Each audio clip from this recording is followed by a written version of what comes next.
Vamos meditar no profeta Isaías, capítulo 10. Profeta Isaías, capítulo 10, a partir do versículo 5. Isaías, capítulo 10, versículo 5. Profecia contra a Síria. Ai da Síria, cetro de minha ira. A vara em sua mão é o instrumento do meu furor. Envio-a contra uma nação ímpia e contra um povo da minha indignação. Lhe dou ordens para que dele roube a presa, e lhe tome o despojo, e ponha para ser pisada aos pés como a lama das ruas. Ela, porém, assim não pensa. O seu coração não entende assim. Antes, intenta consigo mesma destruir e desarraigar não poucas nações. Porque diz: não são meus príncipes todos eles reis? Não é Cano como Carquemes? Não é Amate como Arpade? E Samaria como Damasco? O meu poder atingiu os reinos dos ídolos, ainda que as suas imagens de escultura eram melhores do que as de Jerusalém e do que as de Samaria. Porventura, como fiz a Samaria e a seus ídolos, não faria igualmente a Jerusalém e a seus ídolos? Por isso, acontecerá que, havendo o Senhor acabado toda a sua obra no monte Sião e em Jerusalém, então castigará a arrogância do coração do rei da Assíria e a desmedida altivez dos seus olhos. Porquanto o rei disse: com o poder da minha mão fiz isto, e com a minha sabedoria, porque sou inteligente. Removi os limites dos povos, roubei os seus tesouros, e como valente abati os que se assentavam em tronos. Meti a mão nas riquezas dos povos como a um ninho, e como se ajuntam os ovos abandonados. Assim eu ajuntei toda a terra, e não houve quem movesse a asa, ou abrisse a boca, ou piasse. Porventura, gloriar-se-á o machado contra o que corta com ele? Ou presumirá a serra contra o que a maneja? Será isso como se a vara brandisse os que a levantam, ou o bastão levantasse a quem não é pau? Pelo que o Senhor dos Exércitos enviará a tísica contra os seus homens, todos gordos, e debaixo de sua glória acenderá uma queima, como a queima de fogo. Porque a luz de Israel virá a ser como fogo, e o seu santo como labareda, que abrase e consuma os espinheiros e os abrolhos da Assíria num só dia. Também consumirá a glória da sua floresta e do seu campo fértil, desde a alma até o corpo, e será como quando um doente se desfinha. O resto das árvores da sua floresta será tão pouco que um menino saberá escrever o número delas. Acontecerá naquele dia que os restantes de Israel e os da casa de Jacó, que se tiverem salvado, nunca mais se estribarão naquele que os feriu, mas com efeito se estribarão no Senhor, o Santo de Israel. Os restantes se converterão ao Deus forte, sim, os restantes de Jacó. Porque ainda que o teu povo, ó Israel, seja como a areia do mar, o restante se converterá. Destruição será determinada, transbordante de justiça. Porque uma destruição, e essa já determinada, o Senhor dos Exércitos, a executará no meio de toda a terra. Porque assim diz o Senhor dos Exércitos: povo meu, que habitas em Sião, não temas a Assíria. Quando te ferir com a vara e contra ti levantar o seu bastão à maneira dos egípcios. Porque daqui a bem pouco se cumprirá a minha indignação e a minha ira para a consumir. Porque o Senhor dos Exércitos suscitará contra ela um flagelo, como a matança de Midian junto à penha de Horebe. A sua vara estará sobre o mar, e ele a levantará como fez no Egito. Acontecerá naquele dia que o peso será tirado do teu ombro, e o teu jugo do teu pescoço, jugo que será despedaçado por causa da gordura. A Síria vem a Aiate, passa por Migron e em Miquimás larga sua bagagem. Passa o desfiladeiro, aloje-se em Geba, já Ramá treme, Gibear de Saul foge. Ergue com estríbulo a voz, ó filha de Galim, ouve, ó Laís, ó pobre Anatote. Madmena se dispersa. Os moradores de Gebim fogem para salvar-se. Nesse mesmo dia, a Assíria parará em Nob. Agitará o punho ao monte da filha de Sião, o outeiro de Jerusalém. Mas eis que o Senhor dos Exércitos, cortará os ramos com violência. As árvores de alto porte serão derribadas, e as altivas serão abatidas.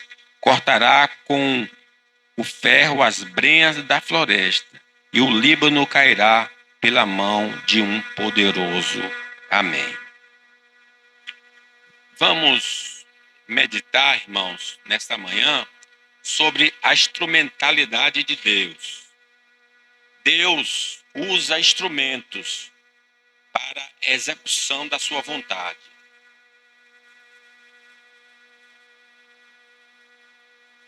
Um minutinho. Deus usa instrumentos para a execução da sua vontade.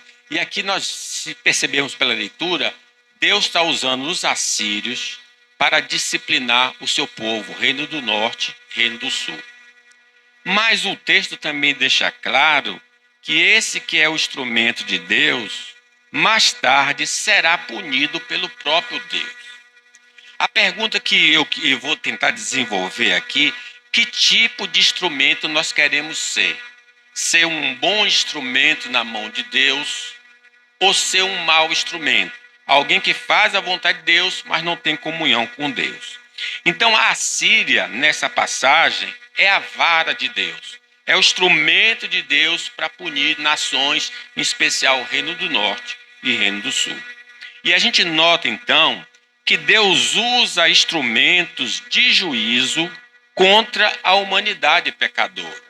Deus, que é o soberano, que reina sobre a terra, ele faz como deseja para a sua glória e seu louvor, levantando povos contra outros povos para executar o seu juízo. Versículo 1 diz assim: ai da Assíria, o quê? Cetro da minha ira. É a vara, né? Deus levantou essa vara. Continua: a vara em sua mão é o meu instrumento, seu furor. Na linguagem de hoje diz: o Senhor disse, ai do rei da Síria, ele é meu bastão que eu uso para castigar aqueles a quem estou irado. Israel, Reino do Norte, Reino do Sul. Eu estou mandando que ele ataque um povo pagão, um povo com quem estou irado. Estou ordenando que ele leve embora tudo que é deles. A gente nota aqui que os instrumentos que Deus usa podem não ter comunhão pessoal com ele. Não precisa ser crente para Deus usar. Deus pode usar qualquer coisa, qualquer pessoa. Na passagem da liturgia, ele usou uma mula, ele usou um anjo, ele usou os corvos, né? Então a gente nota que Deus pode usar Seja a natureza, seja o indivíduo, seja um crente, seja um não crente. Por exemplo, o rei Ciro. O rei Ciro não era um persa idólatra, mas diz a palavra.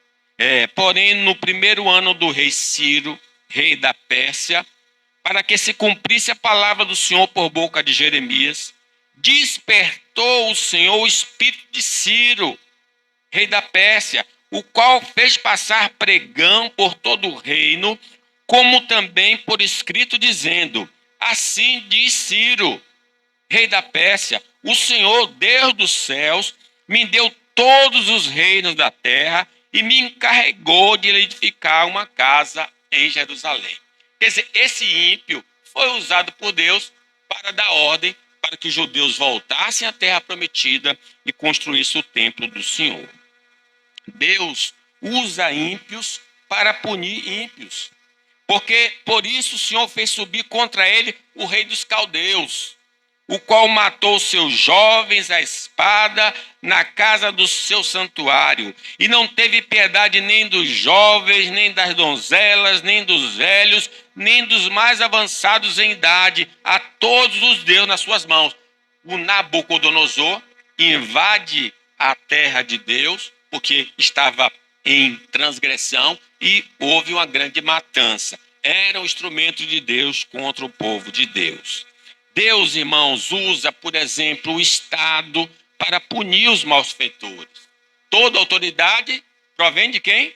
De Deus. E uma pessoa que anda na contramão da lei social, Deus levanta o policial, Deus levanta o juiz, e essa pessoa será punida por causa das suas maldades.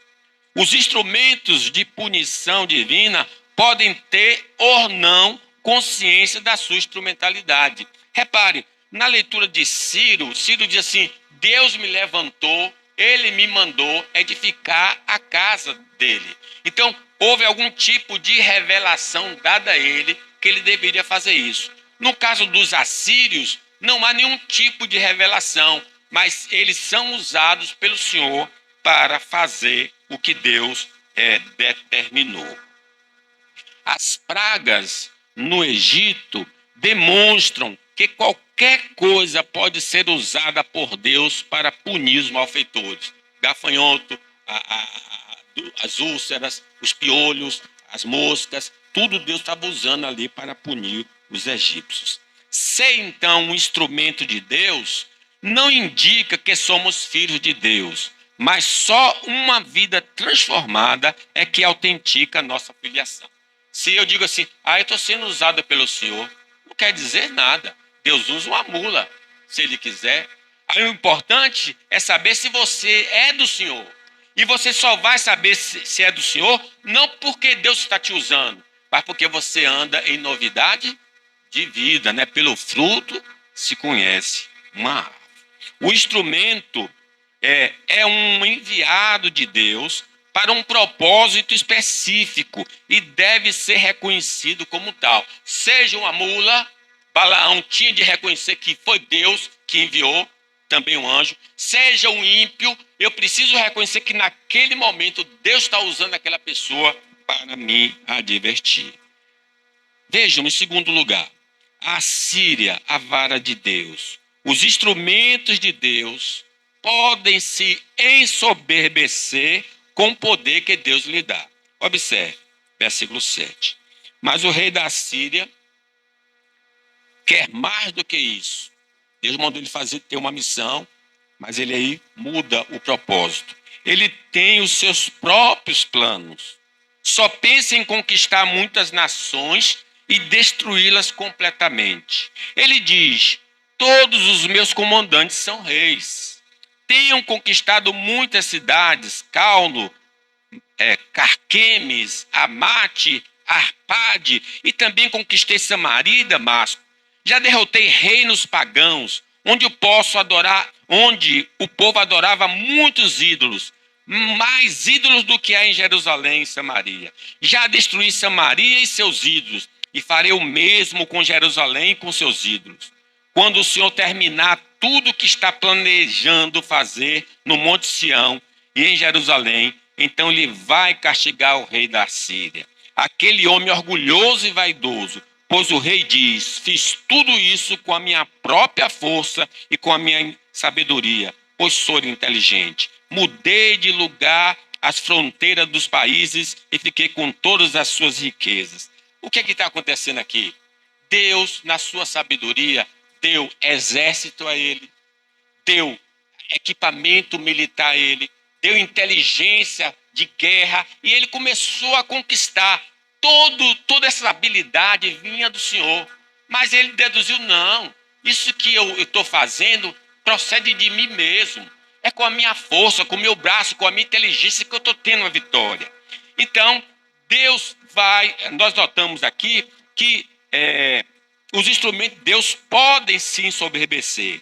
É perigoso, irmãos. Os dons e talentos que são concedidos por Deus pode nos levar à arrogância e nos fazer desviar do propósito de Deus.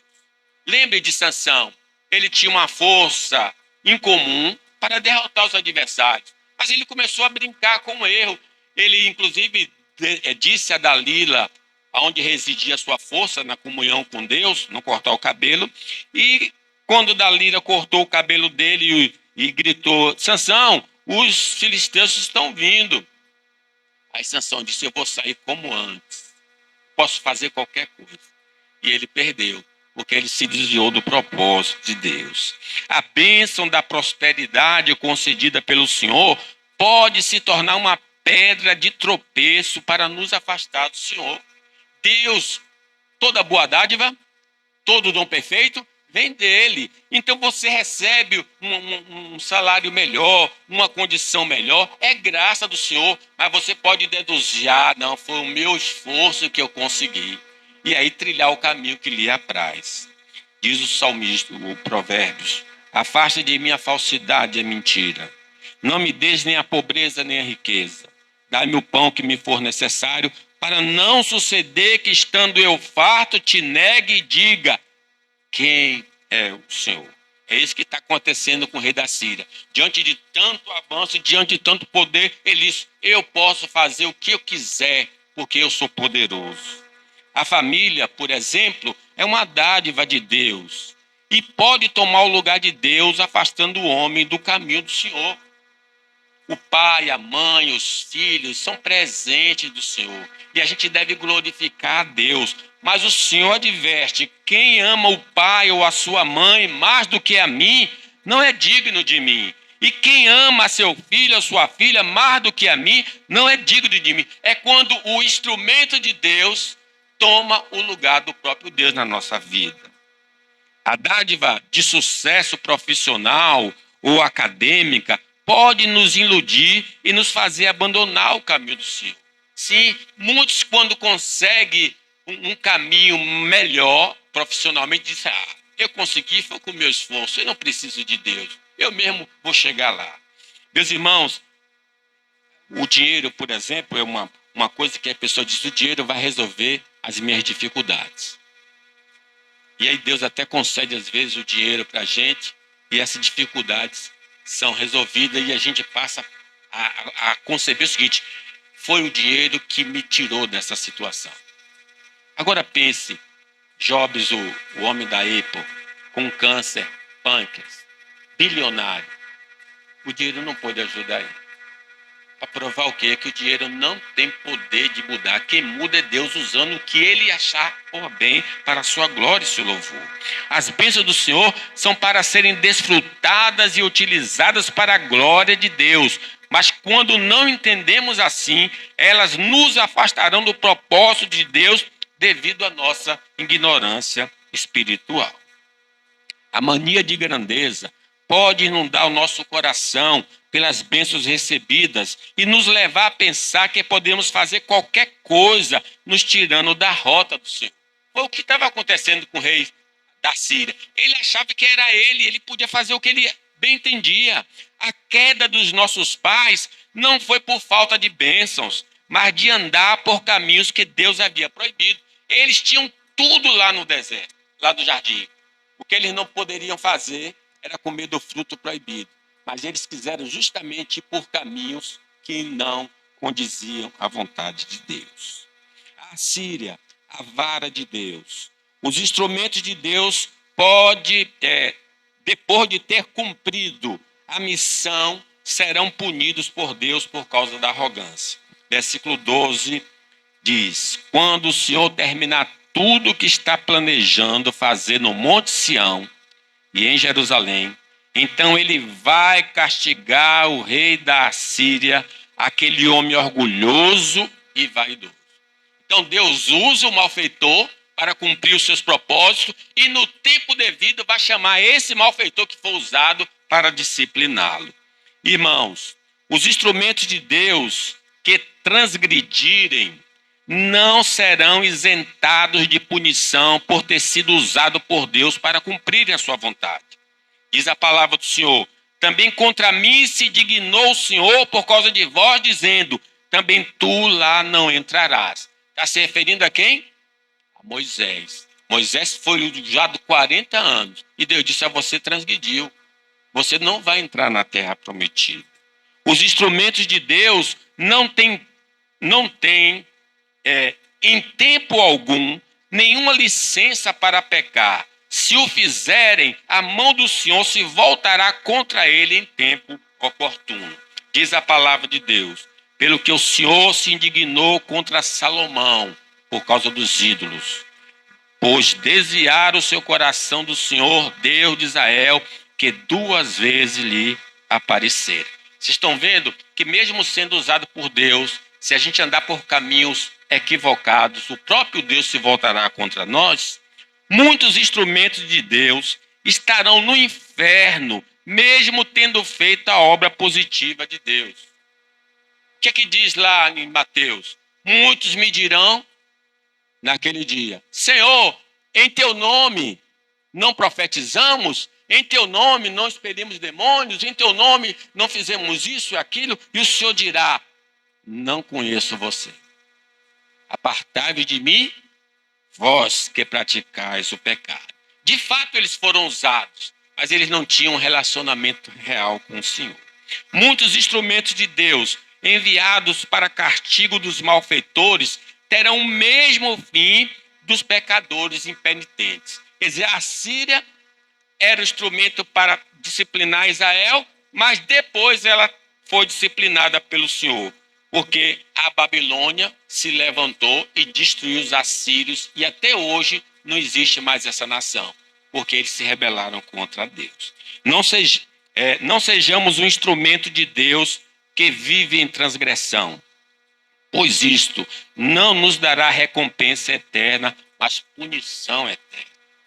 Muitos crentes estão trabalhando para Deus utilizando material não autorizado pelo Senhor e não receberão o galardão pelo seu serviço.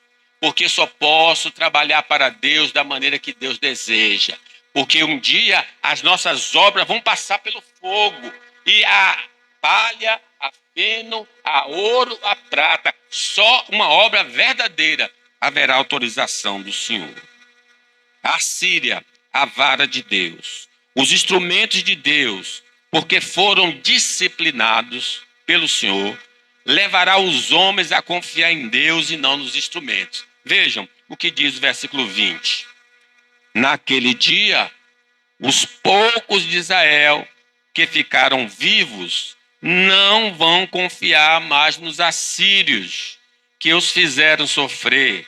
Eles vão pôr toda a sua confiança no Senhor, o Santo de Israel. Nós falamos há pouco do rei Acais. O rei Acais, o Senhor diz: pede um sinal. O Senhor diz: peça o sinal que o Senhor vai dar, que você vai vencer os sírios e os de Israel. Ele disse: não quero sinal nenhum. Eu confio nos assírios. Os assírios é que vão me ajudar. Pois bem, ele pegou ouro e prata e enviou para os assírios. E os assírios, em vez de ajudá-lo, se voltou contra ele e também o pressionou, tornou eles escravos. E mais tarde, quem vai sofrer é o filho dele, Ezequias, porque os assírios vão destruir praticamente, destroem o reino do norte e vão tentar destruir o reino do sul, só ficando Jerusalém para conquistar.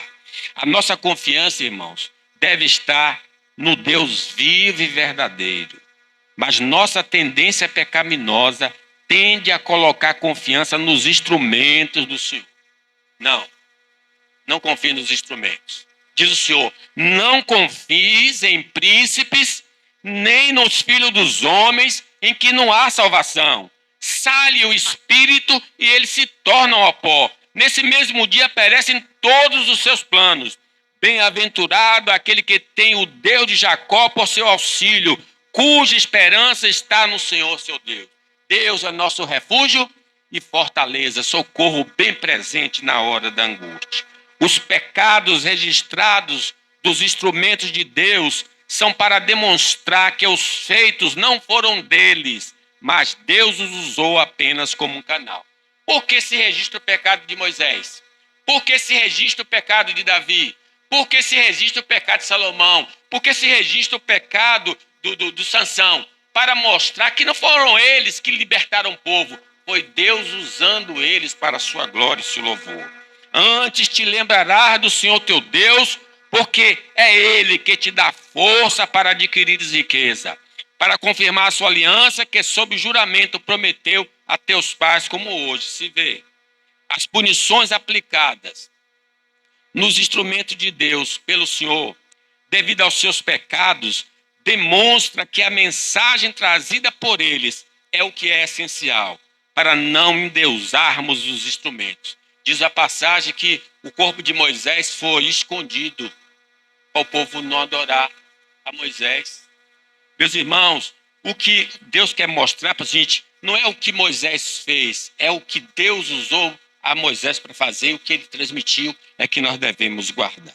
Os instrumentos de Deus não têm poder inerente, mas concedido pelo Senhor. Sem o Senhor, eles nada poderiam fazer.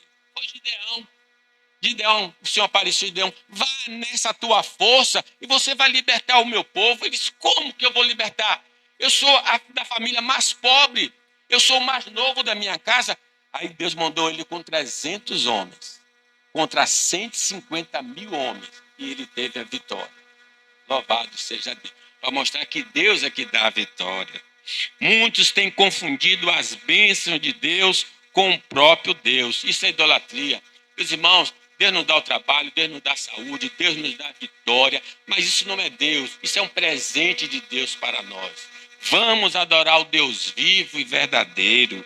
Muitos instrumentos de Deus se tornam impotentes para nós, porque Deus tira a sua capacidade para revelar o nosso pecado de confiança naquilo que não pode salvar. Às vezes é bom ter um plano de saúde, né? Entre o INSS e o plano de saúde é melhor ter um plano de saúde. Mas, às vezes, até do plano de saúde a gente se machuca. A gente está confiando que o plano vai salvar. Aí a empresa diz, não, esse exame não vai poder fazer. Aí a pessoa fica naquele.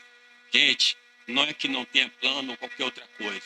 Os nossos olhos têm que estar para cima, porque Deus pode usar qualquer coisa para nos salvar. Devemos desejar o Deus que usa os instrumentos e não os instrumentos de Deus. A Síria, a vara de Deus. Os instrumentos de Deus vão demonstrar a mão pesada contra os que têm desagradado a Deus. No caso específico aqui, os assírios, eles eram um instrumento pesado do Senhor contra seu povo. E veja o que é que diz aí no 22. Porque ainda que o teu povo, ó Israel, seja como a areia do mar, o restante se converterá. Então muita gente iria morrer ali. 23. Porque uma destruição, e essa já determinada, o Senhor dos exércitos, a executará no meio de toda esta terra, destruindo completamente o reino do norte. A Síria vem a Aiate, aí ele começa a descrever no 28 as cidades que ele conquistou no reino do sul. Se você ler lá no Crônicas, você vai perceber no rei Ezequiel, que ele domina todo o reino. Ezequias, ele vai dominar todas as cidades. Só uma cidade do reino do sul faltará para ser conquistada, que é a cidade de Jerusalém. Aí Deus vai salvar. Mas veja que destruição total ele fez no reino do norte e no reino do sul. Mesmo que agora, 22, o povo de Israel seja tão numeroso como os grãos de areia da praia do mar, somente alguns voltarão. Há instrumentos de Deus que só trazem boas novas, mas outros instrumentos do Senhor traz a vara do seu castigo. Como Miqueias, eu, porém, estou cheio do poder do Espírito do Senhor, cheio de juízo e de força, para declarar a Jacó a sua transgressão e Israel o seu pecado. Deus adverte pela instrumentalidade da palavra os faltosos antes de enviar o seu instrumento punitivo. Antes que o castigo venha, Deus usa a sua palavra, seja lendo, seja ouvindo a sua explicação. Deus diz, olha, saia deste caminho mau. É interessante, o reino do sul vai cair com o rei Zedequias, mas olha que ele, antes dele morrer, a Babilônia estava na porta de Jerusalém, aí Deus mandou uma mensagem para ele, através do profeta Jeremias. Assim diz o Senhor, o Deus dos exércitos, Deus de Israel, se te renderes voluntariamente aos príncipes do rei da Babilônia, então viverá tua alma, e esta cidade não se queimará, e viverás tu e a tua casa. No portão da cidade. Mas, se não te renderes ao príncipe do rei da Babilônia, então será entregue esta cidade nas mãos dos caldeus, e eles a queimarão, e tu não escaparás das suas mãos. Ele não creu na última hora, não creu na palavra de Deus. Aí veio essa vara, destruiu totalmente Jerusalém, pegou o rei vivo, matou os seus filhos na sua frente, depois vazou os olhos dele e botou ele na prisão, e ele vai morrer na prisão, porque ele não creu. Então, antes que Deus mande o castigo, Deus nos adverte pela sua palavra escrita ou explicada. Deus usa irmãos para nos chamar à sensatez, antes de enviar um instrumento causador de dor na vida do pecador que persiste no pecado. Sim, aquele irmão que se diz que é chatinho, que vem e censura você, conserte a sua vida. É Deus usando para não lhe dar uma surra maior. É para você voltar para o caminho do Senhor. Quando a vara do Senhor chegar ao pecador, qualquer área da vida pode ser atingida. A família, os bens, a saúde, não haverá área que não seja possível a mão de Deus penetrar. A Síria, a vara de Deus. Os instrumentos de Deus visa disciplinar seu povo e não destruí-lo, para que eles vivam a vida santa. Vejam 24, 26. Eu, o Senhor Todo-Poderoso, castigarei os assírios com meu chicote, como fiz com os medianitas perto da pedra de Horebe. Vejam, os assírios destruiu o reino do norte, destruiu boa parte do reino do sul, só faltava Jerusalém para ser conquistada. E mandou um desafio para o rei. Disse, olha, eu quero ver qual é o Deus que vai me livrar vocês da minha mão. Aí o profeta Isaías, o rei, oraram a Deus. Deus disse, olha, ele não vai lançar uma flecha nessa cidade. Pelo caminho que ele veio, ele vai voltar. Então Deus mandou um anjo, e um anjo matou 180 mil dos assírios, e ele voltou envergonhado para casa. E quando ele chegou em casa, os filhos dele mataram ele. E ele então, o rei, morreu. É assim que Deus faz, meus irmãos. O Deus comanda todos os céus e a terra. Na disciplina do Senhor, podemos perder muitas coisas, mas não perderemos a fé no Senhor. Sim, Deus nos bate para nos santificar, porque sem santificação nenhuma alma verá o Senhor. Poderá ser possível perder até ente querido no processo de disciplina, mas no final voltaremos para o Senhor. Davi não perdeu o filho que ele teve com a mulher pela iniquidade, o Senhor feriu o menino e disse, esse menino vai morrer. Para quebrar um coração do crente orgulhoso, só uma intensa aflição fará voltar à comunhão com Deus. Foi Manassés, que não deu ouvidos ao Senhor, o Senhor levantou um grande exército, feriu o seu reino, ele foi levado para o cativeiro com algemas e lá na cadeia ele disse: só o Senhor é Deus. Ele confessou seus pecados, Deus o fez voltar. Então Manassés diz: só o Senhor é Deus. A disciplina física pode alcançar o crente negligente. Mesmo no leito da dor, ele se reconcilia com Deus. Sim, Deus pode botar alguém na cama por causa da sua iniquidade. E é na cama que a pessoa vai dizer: Senhor, tenha misericórdia de mim. E Deus vai perdoar. Talvez a morte física alcance o crente disciplinado, mas a morte eterna não terá poder sobre ele por causa de Cristo Jesus. Na igreja de Corinto haviam os fracos, os doentes e os que dormem. Então, meus irmãos, que tipo de instrumento nós queremos ser? Bons instrumentos que andam com Deus ou só ser instrumento? Não queira ser só instrumento, não. Queira ser uma pessoa que ande com Deus. E aí Deus use você para a sua glória e seu louvor. Amém. Fiquemos de pé.